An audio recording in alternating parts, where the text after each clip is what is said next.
એક જ વસ્તુ બધાએ કેસેટ ફિટ કરીને મૂકી દીધી છે કે એ તો ગુજરાતી છે, ગુજરાતી ના આવડે તેવા છોકરાને આ સાહેબશ્રીએ એવું કીધું કે મેં કીધું સાહેબ આ ભરતી કદાચ પૂરી ન થાય તો કે નેક્સ્ટ ભરતી કરી નાખશું, કાંઈ વાંધો નહીં. કે અમારે એવા અભણ લોકો જોતા જ નથી કે જેને અમારે પછી 32 વર્ષ સાચવવા પડે.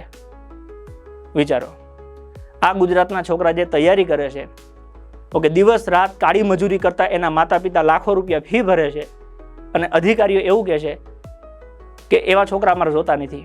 એટલે છોકરાની ભૂલ છે કે તમારી ભૂલ છે? આની પહેલાં જો તલાટીની પરીક્ષા હસમુખભાઈ લીધી હતી ત્યારે 40% કટ ઓફ હતો ને છેલ્લે 32 નોકરી લાગ્યા હતા.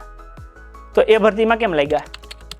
અને હું એવું કહું છું કે 40% ક્રાઇટેરિયા તમે, હું એવું પેપર કાઢીને દઉં 100 માંથી તમારે 30 માર્ક્સ નો આવે, લે તો આ આવી હળી જ કરવાની, 40% ક્રાઇટેરિયા રાખવાનું, 30 માર્ક્સ નો આવે, લે ભરતી થઈ ગઈ પૂરી, મોજ કરો. મૂળ પ્રશ્ન ગુજરાતની પ્રજાની પીડાને મુક્તિ આપવા માટે સરકારી નોકરી હોય છે કે જેટલા વધારે લોકો લાગે એટલી લોકોની સેવા થાય. તમે એ પૂરું જ નથી થવા દેવું. પહેલા વેઇટિંગ બંધ કરી દીધું, હવે 40% નિયમ કરીને ભરતી ઓછી કરી નાખી, શિક્ષકોની ભરતીમાં જગ્યા ખાલી રહી ગઈ. તો આનો મતલબ શું એમ? એટલે દરેક વિદ્યાર્થીને આ વાત લાગુ પડે છે કે તમે જાગો.